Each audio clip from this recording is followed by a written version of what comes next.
Your father is no longer with us, you know. This house belongs to me, his wife. So you better leave soon, my stepmother said in a tone like she was scolding a small child. The funeral for my father had just ended, my heart as dark and heavy as an overcast sky was disturbed, and in my anger I retorted, yours. This is my childhood home. You're the one who should leave. After all your affairs with younger men, betraying my father over and over, you have no right to call yourself his wife. As I glared at her, she placed her hands on her hips and snorted dismissively. Well, that's too bad. Unfortunately for you, I'm inheriting this house and the $1 million estate. I am kind enough to share a little, though. How about $50? With that, my stepmother laughed loudly, and I couldn't help but laugh along. This seemed to annoy her, who furrowed her brow and visibly became upset. What's so funny? No, it's just you really know nothing, do you? Your head is a bit too much in the clouds, isn't it? I then presented a document to her, who was turning red with anger. Can you read this? At that moment, my stepmother's face turned pale. No, it can't be. It's a lie, right? My name is Kelly. I am a 29-year-old homemaker, also working part-time. My father was a lawyer, fairly well known among his peers. He started his own law firm and worked tirelessly with a few colleagues. My mother passed away when I was young, and I barely remember her. My father was always busy with work, so I was raised mostly by my grandmother. However, I never felt dissatisfied with this life. Even without my parents, my grandmother was always kind.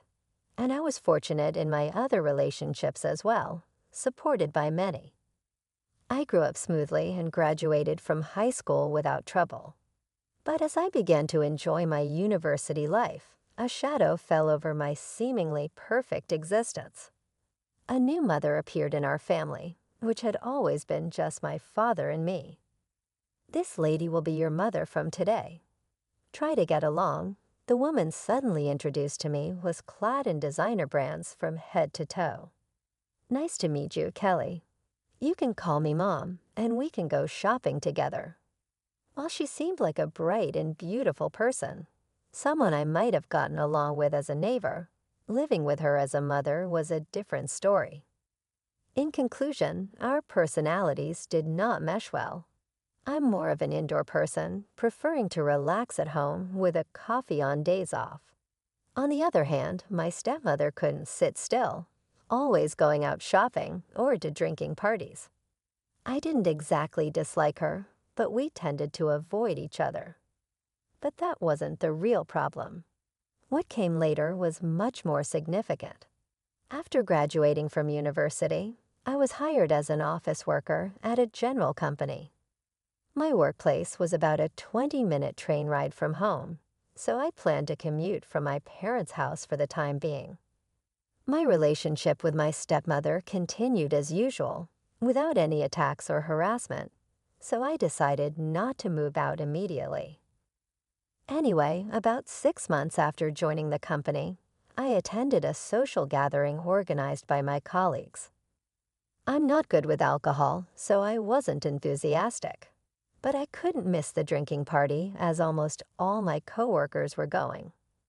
On the way home from the party, walking with a few people who were heading in the same direction through a bustling street crowd, I spotted a familiar figure from behind.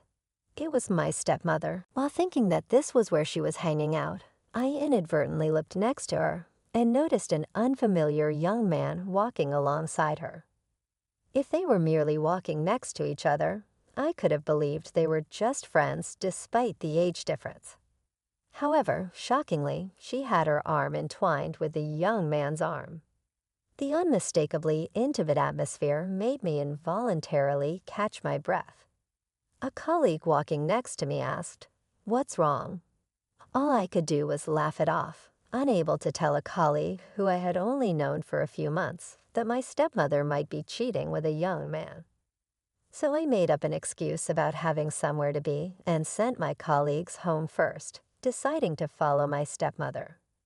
Fortunately, it was easy to follow them in the bustling crowd of the lively downtown area. My stepmother and the young man occasionally leaned in close to talk to each other, looking every bit like a cozy couple. After about 3 minutes of walking, my stepmother and the young man looked around cautiously before entering a building. It turned out to be a lodging facility. The shock was so great that I felt nauseous, but quickly left the area. I had sensed that my stepmother was a flashy, sociable type, but I never imagined she would cheat. This was a betrayal against my father and against me as well. Angered by her immoral behavior, I decided to confront her the next day when she returned home in the morning.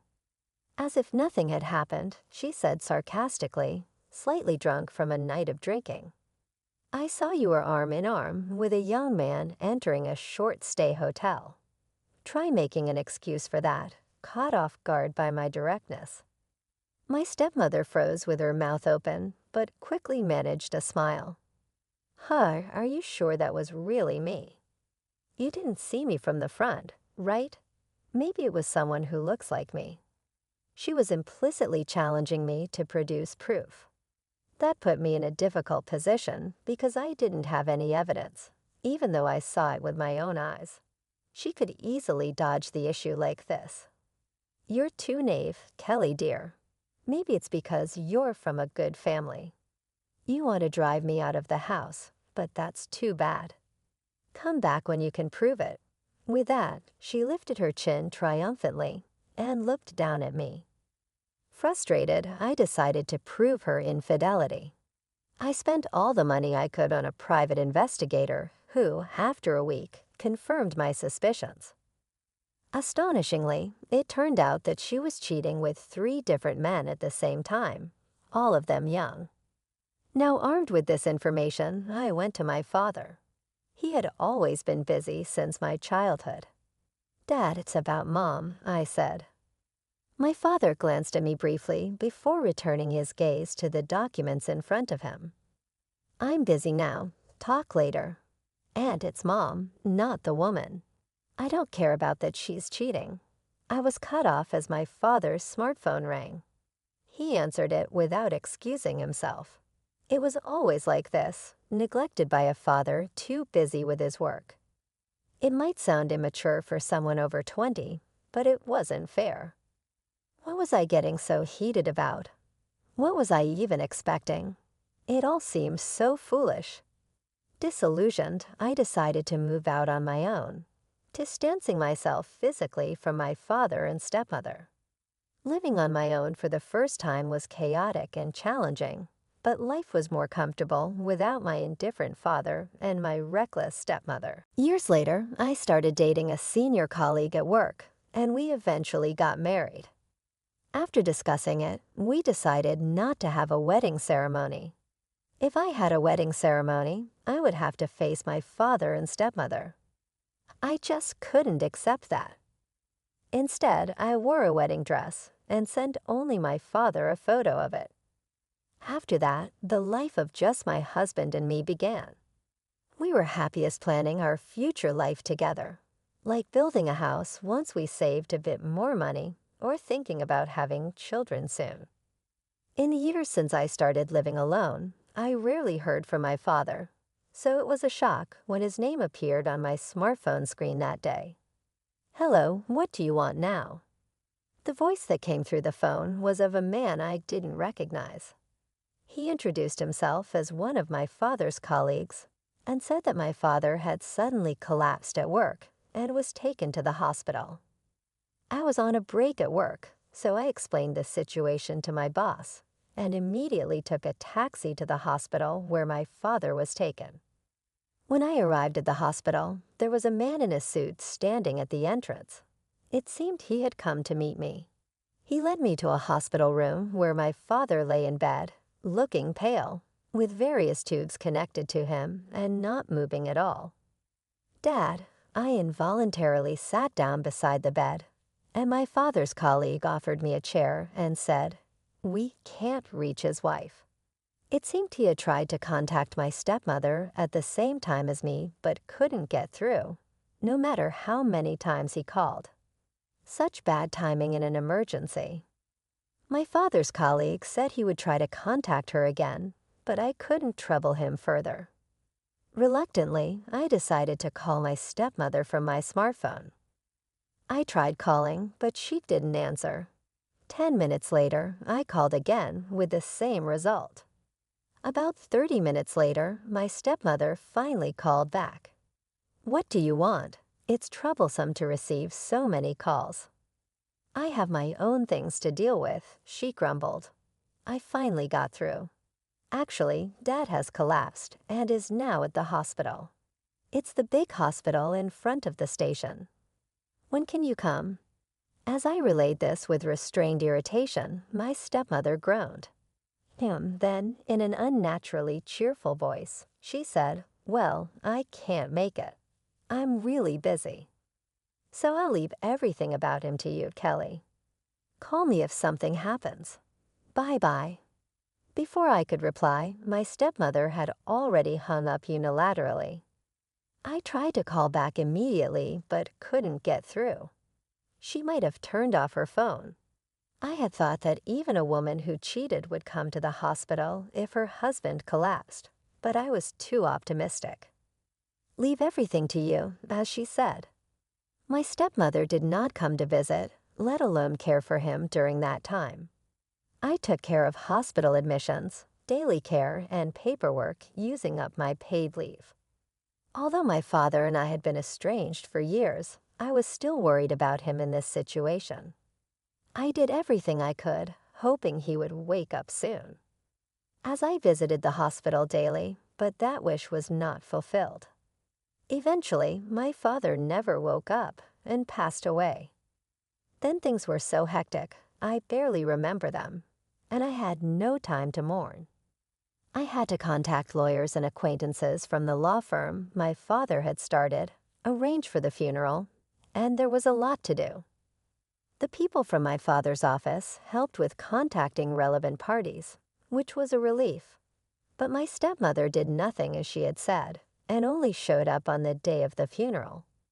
There, in front of everyone, she cried at my father's coffin. She hadn't helped when my father or I was in trouble, but she acted like a tragic heroine when others were watching. Watching how far would she go in mocking people. At that moment, I found myself moving. I forcefully grabbed my stepmother's arm and took her outside the venue. "Enough, you are so insincere. Never show your face to me again." I said this in anger. My stepmother immediately stopped crying. "Huh, what?" Acting all high and mighty, huh? "Fine, I'll leave for today. Just wait and see who will have the last laugh later." With those ominous words, she left with loud footsteps. 2 weeks later, after the funeral, and once everything settled down, I visited my childhood home for the first time in years. I was there to start organizing my father's belongings in earnest. While I had previously moved documents related to his work to his law firm, personal items like his clothes and books had remained untouched. I didn't think my stepmother would bother to sort through them, so it was up to me. About an hour into sorting and cleaning, my stepmother, who seemed to have been out, came home. She burst into the living room with vigor. "Oh my, Kelly, what are you doing here? This house is mine now. You shouldn't just come in uninvited." She said this in a tone one might use to scold a small child. I countered while I continued to organize my father's effects. "Yours? This is my childhood home. The one intruding is you." At that, my stepmother placed her hands on her hips and puffed out her chest dramatically. "This house and $1 million inheritance are mine to inherit, but because I'm generous, I might share a little with you. How about, say, $50? I couldn't help but laugh at her high-pitched laughter. This seemed to annoy her, and she frowned deeply, her face clearly showing displeasure. "What's so funny? What are you even talking about? You have no right to the inheritance. As I said this, my stepmother froze as if time had stopped. And when she finally understood, her face turned red with anger. I am his wife. It's only natural that I inherit the house and the money, she insisted. Yes, his common-law wife, right? Common-law spouses aren't legal heirs. Didn't you know that? I widened my eyes in feigned surprise. You probably avoided submitting a marriage certificate to have an easy out when your affairs were discovered. But it backfired, didn't it? You're always sloppy when it matters most. Sorry, but you can't kick me out. It's you who should be leaving. Oh, and if you need money, shall I give you some? How about, let's see, $50? I said this as if releasing years of pent-up frustration. My stepmother's face turned even redder, probably from embarrassment. But a common-law wife can inherit if there's a will, right? And what about being the beneficiary of a life insurance policy? My stepmother was desperately trying to find a way to get her hands on the inheritance, but it was futile.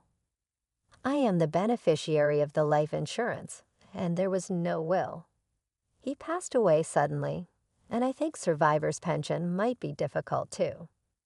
You would need to prove your status as a common-law wife, but with evidence of your affairs, it's probably not going to be recognized. Though I wasn't very familiar with the details of survivor pensions, it seemed effective in intimidating my stepmother as her hopes were dashed one by one. Her face grew more stern, and I delivered the final blow. You're a complete stranger here.